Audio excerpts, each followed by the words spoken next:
చెప్పరు, కానీ అడ్డం పొడుగు మాట్లాడతారు. అందుకే నేను దేశంలో గుణాత్మకమైనటువంటి మార్పు రావాలి, దేశం కొత్త బాట పట్టాలి, బాధలు తీరాల ప్రజలే అంటే ఈ సన్నాసుల పరిపాలన తీరై నేను గ్యారెంటీగా చెప్తా ఉన్నా. ఏం మాట్లాడతారండి? భారతీయ జనతా పార్టీ రాష్ట్ర అధ్యక్షుడు లక్ష్మణ్ ఆయన కన్ను మిన్ను కానకుండా ఆయన మాట్లాడతాడు. ఏం మాట్లాడతాడు ఆయన? ఎలక్షన్ల తర్వాత టీఆర్ఎస్ భరతం పడతాడు. ఇంకా లక్ష్మణ్ పాపం పగటి కళలు అంటాడు. నేను నిన్న ఇవాళ పొద్దున లేటెస్ట్గా నాకు పరిచయం ఉన్నటువంటి ఢిల్లీలో అనేక మంది జర్నలిస్టులతో మాట్లాడిన కొత్త సమాచారం ఏంటంటే, తాజా సమాచారం, బీజేపీ ఎన్డీఏ 150 సీట్లు దాటలేదు. ఇవాళటి మాట నేను చెప్పేది. కాంగ్రెస్ 100 సీట్లు దాటలేదు. మరి ఏం జరగబోతోంది?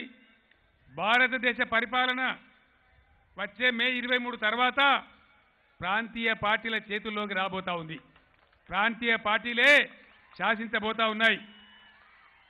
లక్ష్మణ్ మాట్లాడతాడు, కేసీఆర్ నీకు ఎంపీలు గెలిపిస్తే ఢిల్లీలో నువ్వు గడ్డి కూడా వీకలేవు అన్నాడు. నిన్ను గెలిపించిన మరి నువ్వేం పీకినావు అని నేను అడుగుతా ఉన్నా.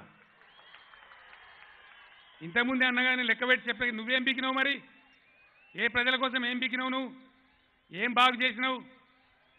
ఎవరిని ఉద్ధరించినావు? ఏ వర్గం ప్రజలు సంతోషంగా ఉన్నారు?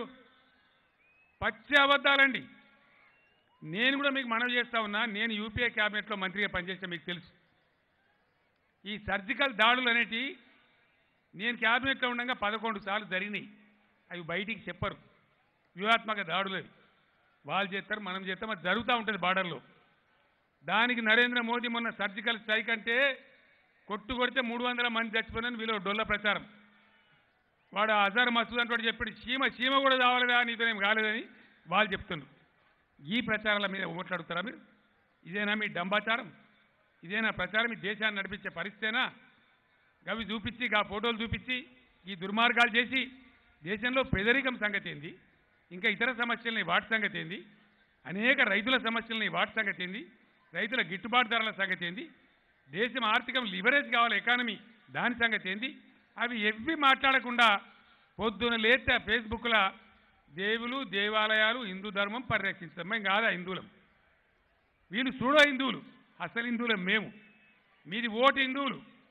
మొన్న నుంచి నేను చెప్తా ఉన్నా, హిందూ సోదరులకి మనం చేస్తా ఉన్నా, దయచేసి ఇవాళ మనం భక్తి ఉన్నోళ్ళం, ధార్మికంగా జీవించే వాళ్ళం, నిజమైన హిందువులం మనం ఉన్నాం కోట్లాదిగా. ఈ దొంగ హిందువులు, హిందుత్వ, ఈ రాజకీయ హిందుత్వ, ఓట్ల కోసం చెప్పే హిందుత్వ, ఇతర మతాలను దెబ్బగొట్టాలనే హిందుత్వ, అది నిజమైన హిందుత్వ కాదు. దయచేసి ఆ ఒరవడిలో ఒక హోరులో ప్రజలు కొట్టుకొని పోవద్దు.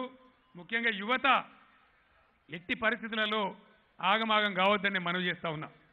తెలంగాణ ఇవాళ మనం ఎన్నో స్కీమ్లలో దేశానికి చాలా ఆదర్శమైనాం.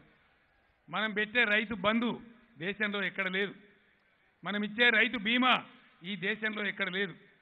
మనం చేపట్టిన మిషన్ భగీరథ ఈ దేశంలో ఎక్కడ